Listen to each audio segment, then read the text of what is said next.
Hello, my name is Andy and I am the Village Idiot. I'm armed with a car and a GoPro and an unhealthy amount of time on my hands. I'm using that time to attempt to visit every civil parish in England. You're watching the East Riding of Yorkshire series. Together with the unparished city of Hull, it forms the county of the same name. There's 172 parishes here. Which one are we in today? What's that I hear you say? You want some more East Riding? Go on then.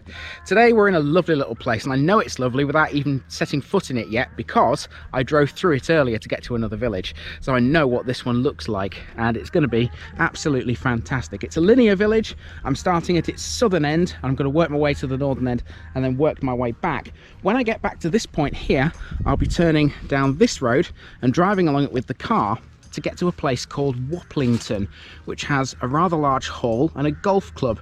Don't know how far down there I'm going to be able to get, but I'll get as far as I can and get as much for you as I can. Before that though, we need to have a walk around the beautiful village of Allothorpe.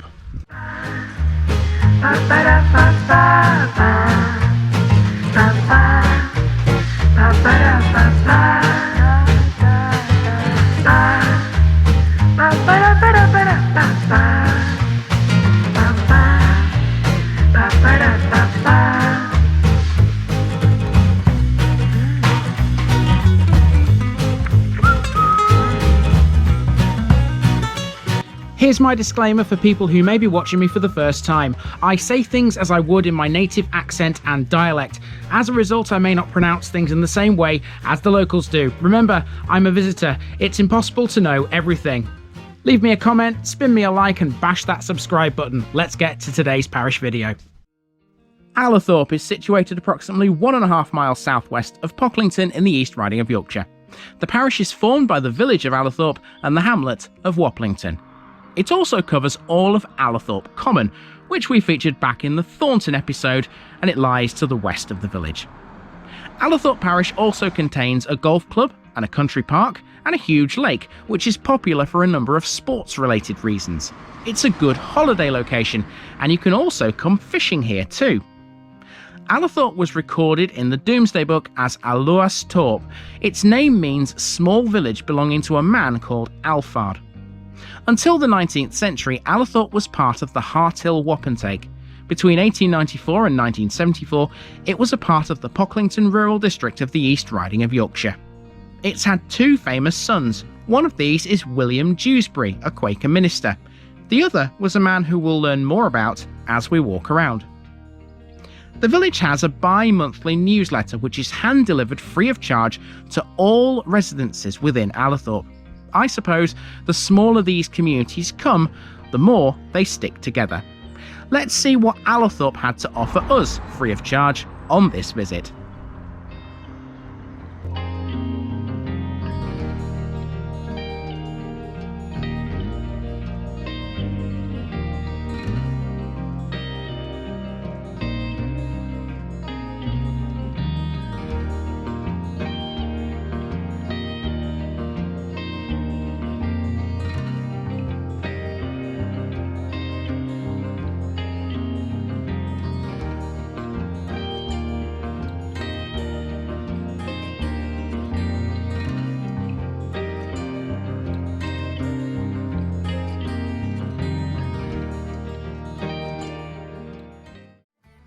Our route around Allothorpe starts on Main Street and heads north.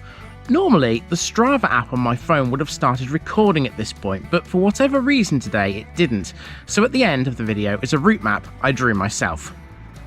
Here's Allothorpe Village Hall, a former schoolhouse originally built in the 1920s. The hall is a valuable asset for the community, providing facilities for all ages. It's a registered charity and it's run by a committee of volunteers. Here's Allothorpe's pub, the Plough Inn. There were two licensed alehouses in Allothorpe in 1755, but neither of those now exist. The Plough was first mentioned in records in 1823, and it's still the only public house in the village. Most of the houses lie on the northern side of Main Street. Among them somewhere is the old vicarage, and around the back of them there's Back Lane, which I used to form something of a loop later. So here's something I didn't expect to see in a village this small, a food bank donation. So here At the Gables, J. O'Gram Farms, you can leave donations in the farmyard for the food bank. That's down there. And there's another sign there that says donations in that building, just there. Here's a bus stop. Allothorpe can be reached by public transport if you use the number 195, which runs from Pocklington. I would assume that in the other direction, the destination is York. A small estate in Allothorpe once belonged to the Prickett family. They owned the largest house in the village, now known as the Gables. The building in question is this one you can see right now. Originally 17th century, it had some major alterations in the 1880s. The house was bought in 1947 by James O'Gram, who later purchased the manor. Next, we have the phone box located a bit further up the road, and here's a rare sight. This one still has a working phone. And that brings us to a small garden in front of St Botolph's Church. Look to your right and you'll see a stone memorial. That's one of two things we need to talk about here before we tackle the church itself. In front of the church we've got a little garden, and there are two things of note in here. First of all, we've got this bench which says Aluthorpe on it. Just about see that with the greenery in the background. This seat was dedicated to the village of Alfard in memory of Gladys Mary Drury by her family, June 1992, to Samuel Drury, passed away 6th of February 2002. And underneath that there's another plaque that says given by James O'Gram to commemorate the Queen's Silver Jubilee in 1977. So that's the bench. And next door to that, this is arguably a bit more interesting. Nothing against that, by the way. But Allothorpe apparently is the birthplace of Thomas Cook. I know, people are going to be thinking holiday adverts now, aren't they, with that name? But no, it's not the same Thomas Cook. Born in 1807, died in 1868. British instrument maker. Cook studied optics and became interested in making telescopes. He would go on to found T. Cook & Sons, the scientific instrument company. Now we're in the churchyard at Allothorpe's Grade 2 listed Anglican parish church. Despite Allothorpe being granted burial rights in 1360, the churchyard wasn't consecrated until 1828. That means a lot of Allothorpe's burials took place in Pocklington. The church is pretty simple. It comprises a chancel with a north vestry, a nave, a bellcote, and a south-facing door. This is a Victorian church. The original church of St Botolph was in decay in 1615. It was rebuilt in 1876 by Arthur Duncombe of limestone rubble with ashlar dressings in a mixture of 14th and 15th century styles. There's some interesting tablets and memorials on the walls, but I was very interested in this plaque, which sits above a piano. And yes, you better believe I was tempted by it. Let's have a go. Right, I haven't played a piano in years, and I never had any lessons or anything like that. But I will just have a little play, because it does work. I have tried it.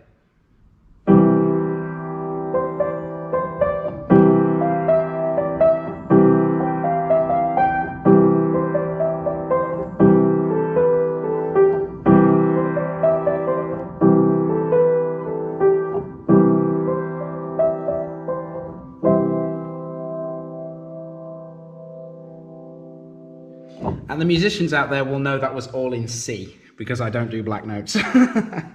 Far too complicated for me. Once out of the church, over the road we have an old chapel. Wesleyan Methodists used to meet in a house prior to this being built in 1869. It was still used in 1973. There was also a primitive Methodist preaching house at Allothorpe between 1861 and 1866. Now we're on Back Lane. The house you're looking at here is the old post office. Allothorpe no longer has one. The nearest one is located in Barnby Moor. There are no shops either, so having a car is essential out here. Arguably, Back Lane has some of the most stunning properties in Allothorpe. Take for example this house with a beautifully manicured garden. Ironically, this is the garden house. A lot of effort has gone in there. And I captured this meadow because it had all the hallmarks of a possible earthworks site. However, on this occasion, my research drew a blank, so I imagine this is just used by the local farmers as kind of a paddock. So this little road brings us out at the front of the Plough Inn and right next to the village hall. There's something I want to show you on the side of the village hall as well while I'm here. because I noticed it as I was walking down that way, but I didn't cross the road to have a look at it because I knew I was going to be coming back past it later. So let's see what this says. There's a blue plaque you can see on the wall here. It's to do with Thomas Cook again. So it's exactly the same as the other one we saw in the little garden, except this one also includes another line. He became a maker of telescopes world renown. That was placed on this village hall in 2009 by Allerthorpe Parish Council. And there's also a parish notice board here. I don't think I've seen one of these yet, so we will put a card on here while we're at it, assuming I can get one off the mound I've got in my pocket. There we go, and that's Aluuarstorp done. Excellent. So all I've got left to do now is walk back past the village hall, back down here where we came from earlier, and then hop in the car and drive down to Waplington. Well, at least that was the theory. It didn't turn out quite like I wanted it to.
So here's the road, and I use that term loosely, to Waplington. At one time, Waplington was connected to Thornton. This road was so bumpy, it was worse than the track which led from Besthorpe to Meering, if you can believe that. Here we're following a tractor, which in a way was kind of a blessing in disguise because it meant I could only go at a snail's pace anyway. Luckily, what I wanted to capture wasn't all that far down, but it's better seen from the other direction. Having turned around, keep your eyes on the right of the screen. You'll see a large brick wall which hides Waplington Hall, one of the only surviving properties from what used to be a much bigger settlement. Apart from Waplington Hall, only Manor Farm and a lodge remain at the probable site of Waplington Village. Manor Farm is a mid-19th century building. An earlier house stands nearby and was disused by 1973. A few cottages lie at some distance from the hall as well. Nearby to here is a stream named Hempdyke, whose name is recorded as far back as the 17th century. This suggests the retting of hemp took place here. Indeed, there are former hemp pits which lie to the west of the village. A brickyard had been established in Waplington by 1840. There's a clump of trees backing that theory up named Brick Pond Plantation, close to Waplington Hall. 1851 records show Waplington also had a sawmill too. Back on the road, here's the golf course off Melbourne Road. This is much more than just a golf course though. Allothorpe Country Park is an idyllic Yorkshire holiday location, and it has lodges nestled within 110 acres of stunning landscape. Our final destination today is a man-made lake which is used for water sports. This is Allerthorpe Lakeland Park, situated on the other side of Melbourne Road from the golf course. The lake's usual opening hours are Tuesday to Sunday from 9 AM until 5 PM. There's a well-renowned cafe here, Lakeside Cafe, which is well known to the locals for its fabulous food. Their cakes and scones are homemade on the premises, and everything else uses locally sourced ingredients wherever possible. Many local cycling clubs use the lake's facilities as a start and finish point. Lake-based activities here include boating, open water swimming and paddleboarding, but these depend on what time of year it is. There's also a separate fishing lake surrounded by mature woodland. It's a 3-acre course lake which features some generous curves and is stocked with double-figure carp, as well as tench, roach, rudd and crucians, to name but a few. And last but not least, we have Sandale Car Glamping, which is just a bit further down from the lake. And that's here, by the looks of it, behind this gate. Yep, it says Sandale Car on it. You can buy some logs here as well. Look, some logs for sale. Let's see how much these are. £4 for a net, or 4 nets for £15. Kindling is £4 for a net, or 4 nets for £15. That's not something we see often, is it, at roadside stalls? Something a bit different. Anyway, that, my friends, is Alothorpe, and I do hope you've enjoyed it. Been quite a difficult one to do at the end there. The village was nice to walk around, but then as soon as I got in the car and started driving around, things started to go wrong, didn't they? But yeah, I think I've managed to cover as much as I can cover with this one. Don't forget as well that Allerthorpe Common was covered in the Thornton episode, because it was nearer to Thornton than it is to Allothorpe, which is why it's not been featured in today's episode. But for now, this has been the parish of Allothorpe, and I've been Andy, also known as the Village Idiot, and I'm out.